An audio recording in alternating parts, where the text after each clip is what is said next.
বার্লিনে ইসরায়েলের বিরুদ্ধে বিশাল বিক্ষোভ ১২,০০০-এরও বেশি মানুষের অংশগ্রহণ। জার্মানির রাজধানী বার্লিনের ঐতিহাসিক ব্র্যান্ডেনবার্গ গেটের সামনে ইসরায়েলের সামরিক অভিযানের প্রতিবাদে এক অভূতপূর্ব বিক্ষোভ অনুষ্ঠিত হয়েছে।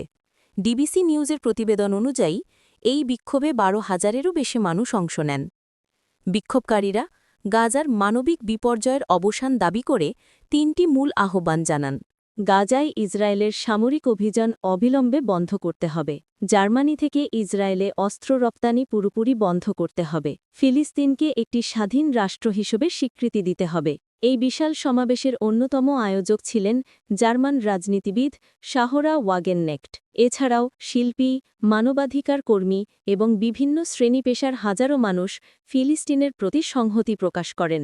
মানবিক অধিকারের দাবিতে ইউরোপের এই প্রতিবাদ বিশ্বজুড়ে আলোড়ন তুলেছে।